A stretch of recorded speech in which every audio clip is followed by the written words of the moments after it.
मैं रमेशभाई सोमाभाई गुजरातना Vadodara Warasia ring road Banker હોસ્પિટલના સામેથી બોલું છું. અમે છેલ્લા 40 વર્ષથી આ જગ્યા પર અમે રહીએ છીએ.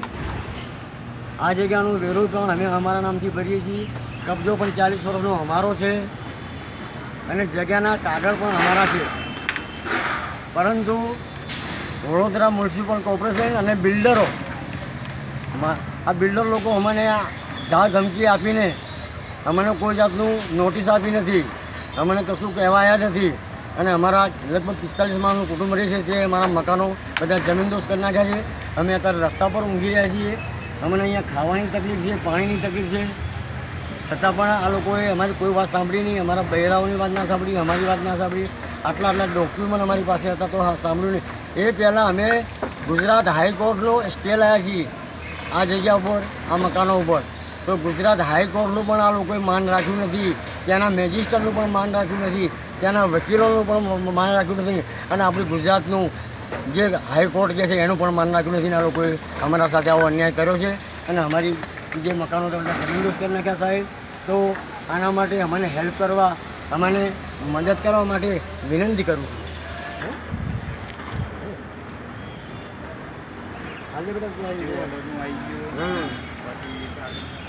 40 વર્ષથી ડિગ્રી આવી ગઈ, 45 કુટુંબ છે અમારું. ગુજરાત હાઈકોર્ટનો સોમવારનો આવતીકાલ સોમવારનો અમે સ્ટે લીધેલો છે. આજે લગભગ 24 કલાક થવાયા, પણ તો પણ બિલ્ડર લોકોનું અને કોર્પોરેશનનું અત્યારે હાલ જીસીબી હિટાચી મશીન ચાલુ જ છે, તોડફોડ ચાલુ જ કરી રહ્યા છે સાહેબ. હવે અમારા કુટુંબને તમને બતાવો, અમારા કુટુંબ કેવી હાલતમાં બેઠેલા છે તમને બતાવું સાહેબ. આખો બગડે પછી અહીંયા મારા બાપુજી સૂતેલા છે. એમની ઉંમર આશરે 90 વર્ષની છે.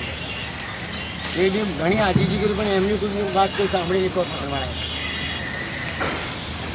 અમારા ઉપર બેઠેલા છે.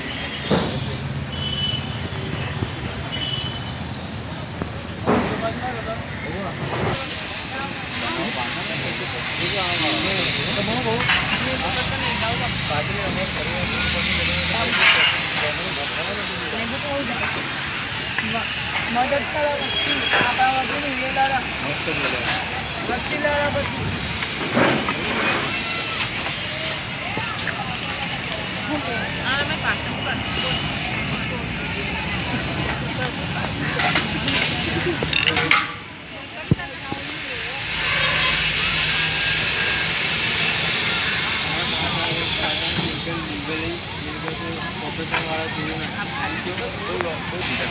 કઈ મૂકું બસ બસ બરોબર આ બાજુ પેલા માણસો કરી લેલો. બસ બસ હા કઈ મૂકું પછી વધારે ગોવાનું હતું.